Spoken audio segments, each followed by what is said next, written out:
Hey, so it's been a minute. Just some quick life stuff. I got married 2 weeks ago, so reason you haven't seen a video is because of that.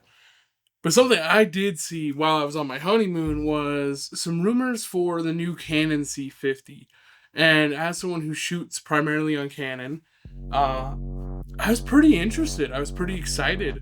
Something in an FX3 form factor, which I had an FX30 for a period of time and liked the form factor, didn't love Sony. It was an exciting proposition to be able to have a camera that is similar in that form factor and that kind of style of shooting, but with more of a Canon flare on it. Now, maybe I got caught up in the rumor mill, but I saw that some of the stuff like internal ND filters and some stuff like that where I was like, this could be a C70 in an FX3 form factor. Then there was kind of some conflicting, like early on it was supposed to be full frame, and then people kept saying 32 megapixels, so then a lot of people were like, oh, it's probably APS-C. Past the rumors, it gets dropped today. We know it's full frame, it's 32 megapixels. I could shoot open gate at 7K. Like, what's not to love? And this is where I'm gonna just share my opinion on it, and it's really unfortunate. I have a love-hate relationship with Canon. I love using their cameras. I hate buying their cameras. And the reason I say that is, for me at least, I feel like I'm always lacking a lot compared to competitors. When I actually use the camera, it's so well thought out and intuitive that I'm like, okay, I don't care that much, right? But then it's like, maybe I do, because every time I go to buy one, it's like, for example, let's go take the Canon R5 Mark II, right? This is my R5, for example, right? And the R5 is a great camera. R5 Mark II takes the same form factor, adds a stacked sensor, fixes some of the issues I do have with this, like the 30-minute record timer. In theory, it should be a perfect camera, right? But it's $4,000, and no one bought it. And so the $4,000 isn't necessarily an issue. I'm just someone who personally likes to buy their cameras used, because you save a lot of money. I originally got this R5 for, I think, $1,800. It has some issues with like having some stupid, like, extra long eye cup on the viewfinder, some dumb stuff. But $1,800 for what can shoot 8K raw, 30 FPS, I believe, on the R5. And what an amazing camera for the price. But R5 Mark II, I haven't seen that many people that bought one, so I struggle to find a reason to upgrade from this, because at this point, if I were to get any other camera, I'd get a cinema camera. But then we get to what I'm shooting this on right now, which is a Canon C70. Right now, yes, there's a C80 out, there's a C400, there's all the different cinema line cameras, but the C70 I think has a very specific value proposition, and that is I can find them with speed boosters for like $2,700 on Facebook Marketplace all the time. And so now we're talking about a camera that for ultimately less than $1,000 more than this now gets us internal NDs, amazing battery life. Like, it's a full-on cinema camera, right? And so it's like, okay, well, if I were to upgrade anything, I guess I would just go to a cinema camera. But that's why I was excited about the C50, is I really like this form factor for just grabbing and shooting. But the C50 doesn't speak to me in any sort of value proposition. Or I'll bring up a camera I owned for a brief period of time before I thought I didn't need it, and now I kind of regret getting rid of it, was the Canon R5C. Now, when the R5C came out, it definitely has some issues. The battery life sucked because it was using the same, basic batteries as the regular R5 and R6 and everything like that. Now, with the new batteries that have come out, most of those battery life concerns have been taken care of. So, what does that leave us with? Well, it leaves us with essentially an 8K raw 60 FPS camera. Like, excuse me, like I can shoot in 8K 60. That's, you know, and you might be like, well, for frame, you know, it doesn't have the same framing benefits as OpenGate, but realistically, even as someone who does online video, as much as I like OpenGate in theory, in practice, I don't think I've ever been happy with it. Part of that's probably because I couldn't do slow-mo in OpenGate. For me, I'm like, if I'm gonna shoot social media content, most of the stuff I shoot for social media, I shoot behind the scenes with this, you know, my iPhone. I just use iPhones, realistically, because it's easier, and ultimately, no one's looking for super, like, professional, high-end content on their social media feed. And that's something that, as a videographer, I don't even try and bring up anymore. I had a digital marketing agency, and I don't promote that I do any of those things anymore, right? I would run Google ads, I would run your social media, I would do all those social media posts and video recording and all that. But realistically, it's not worth it for most businesses to hire someone like me. And so where does that leave us? Well, it leaves us in a situation of, I don't care about vertical video. If I'm going to record vertical video, I'll just turn the camera sideways. So, disregarding what OpenGate brings to the table in the C50, I was kind of looking at it as, what benefits does it even have over the R5C? And I was watching Peter McKinnon's video, and he mentioned multiple times the battery life, but he's never gone back to revisit that camera with the newer batteries. And for the people that have, they've been great. There's no downsides, the battery life issue, for the most part, has been fixed ever since the batteries from the R5 Mark II came out. And so now I'm going down this list. I'm like, okay, like, why would I get a C50? And I guess part of it's the new top handle, but also with that top handle, what it is on the R5C, which was the first camera, they added a multi-interface shoe to the hot shoe here that allows you to have audio through your hot shoe, right? Similar to Sony's, but not nearly as well adapted.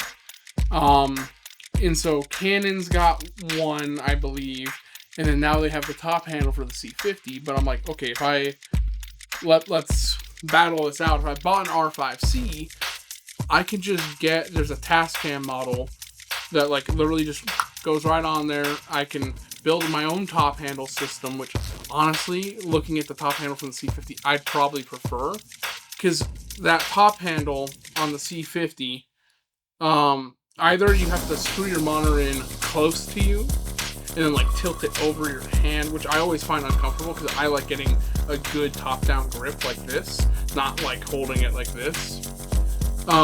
Or you have to put it on the hot shoe on top of the mic all the way up there, but I don't like hot shoe mounts for a monitor. I just feel like it's a little too easy to come off. And so I probably prefer the R5C option in this case, right? And playing devil's advocate, it is really nice to have the full system in a top handle that integrates into the body. Like, that's great. But going back to FX3, right? Probably the biggest comparison for this camera. I very rarely see anyone who has an FX3 that is shooting with their top end. It realistically just doesn't happen. And so I'm like, well, I just kind of push it off as I don't really need to worry about that, right? So just looking at the cameras themselves, neither have IBIS. The R5C has a 45 megapixel full frame with base ISOs at 800 and 3200. The C50 has a 32 megapixel full frame sensor with base ISOs at 800 and 6400. Now, that's, I think, the only big difference here that might make the jump for you guys. Having a 32 versus a 45 megapixel sensor, you're already gonna get a little cleaner image in low light, in theory, with the 32 megapixel sensor. I mean, I don't have both side by side, so I can't give an actual, like, yes or no on that. But in theory, you get a cleaner image, and in theory, with that cleaner image, you can push the ISO even beyond the base a little bit higher. But I don't think it's going to be that big of a difference. ISO 6400 on a R5C is still fairly clean. It's not as clean as the C50, admittedly, but I'm also like, I have an R5, which is the same sensor essentially, and I've never really pushed this thing past about ISO 4000. And so, which on the R5C would be just past its second base ISO. So I'm not super concerned about the low light difference. Personally, I think the R5C is going to be comparable, but the C50 does propose that it could be a better low light camera. So, and then obviously the C50 is definitely a more refined version of a cinema camera. I think the control scheme and everything's a little bit more attuned to. I think the control scheme's a little more attuned to being a video first, photo second camera, which is what the R5C was supposed to be.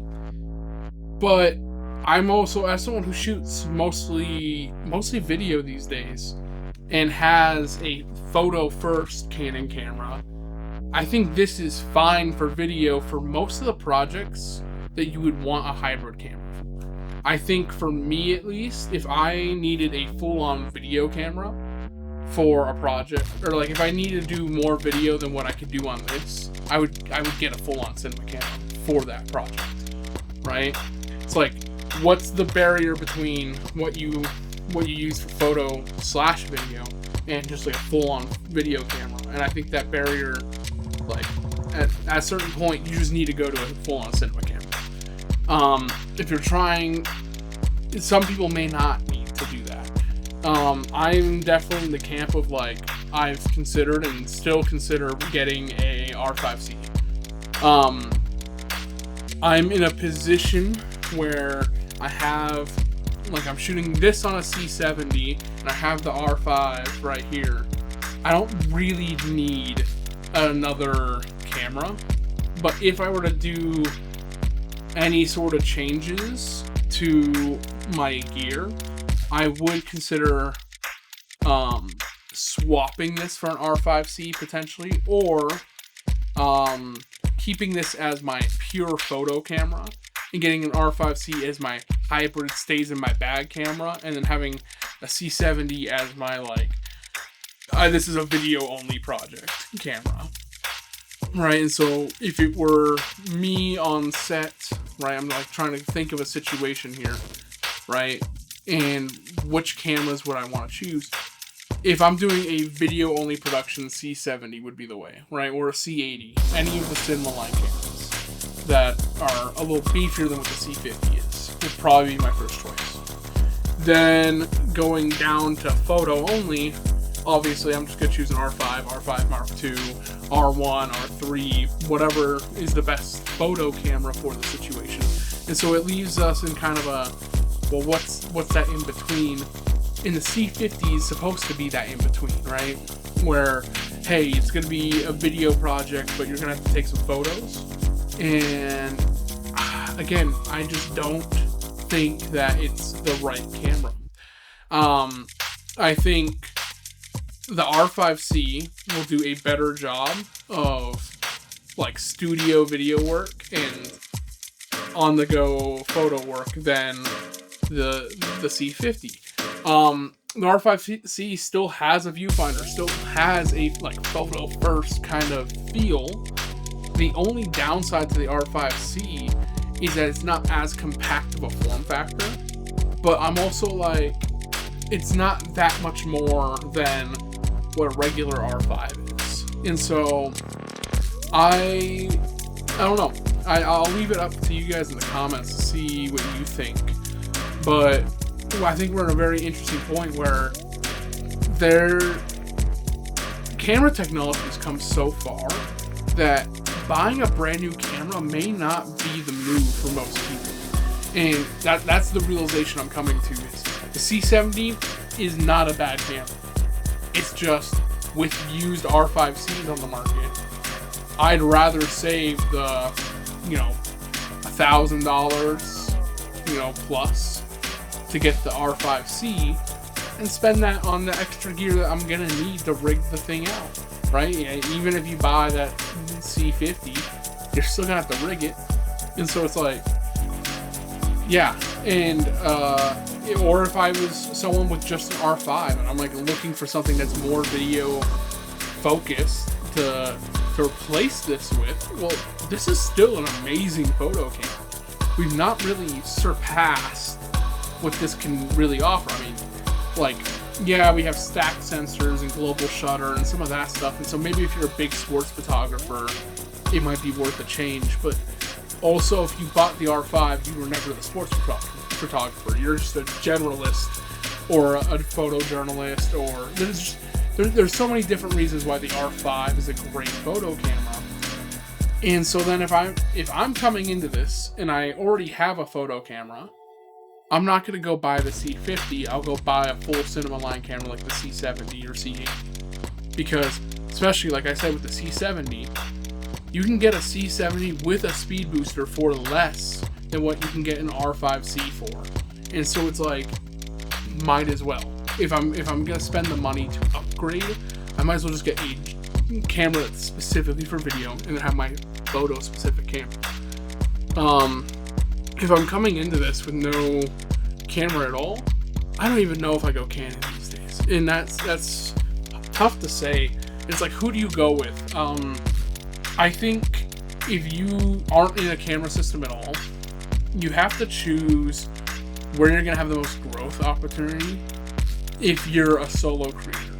Now, if you're working with other people or you're working at a job that provides camera equipment, more than likely you're going to end up just using what they provide. That's how I got into Canon. I was shooting on Lumix, but the job I had to shoot on Canon. And so it just made more sense if I was going to invest money in camera gear or, anything like that. I might as well just have what my work is going to let me use. And so if you're going back to, okay, you're getting into this as a solo creator, the only other thing that keeps me in the Canon ecosystem is that most of my buddies who I go film with or go hang out and do camera stuff with are also on Canon. And that's kind of just the situation as it is, right? And so I think you just gotta choose who you think you can grow with the most. If it were me these days, I'd still probably say Lumix has the most potential. And it's because their business model is, we're going to come out with a camera, we're going to give it everything we could possibly eke out of that sensor, and then we're going to give you firmware updates to try and eke out everything we can in software. And I'm like, great. Because you take Canon for example again, the R5 had a 30-minute record limit put on it because back when this was released, and this has since gone away, cameras that could record over 29 minutes and 59 seconds were considered video cameras and were taxed heavier coming in. And so it would have either raised the price of the cameras, or Canon would have had to eat the cost of paying those taxes on the R5, the R6, all those cameras. Well, come R6 Mark II time, that tax was gone. They just got rid of that. So like, okay, well, whatever. They got rid of it. Well, that also means that cameras like the R5 are totally capable of getting an update that would allow them to unlock longer record timers. I can't remember exactly which cameras, but I do know that Lumix sent out a firmware update being like, hey, this tax is gone, here's an update, now you can record unlimited on all these cameras. And that's just a difference in like philosophically how these companies decide to run. So, anyway, that's my rant on the Canon C70 and why I think we're at a point in camera technology where just get the best tool for the job that you can afford. Don't worry about upgrading to the newest thing, because there's not really that much of a difference. So, anyway, till next time.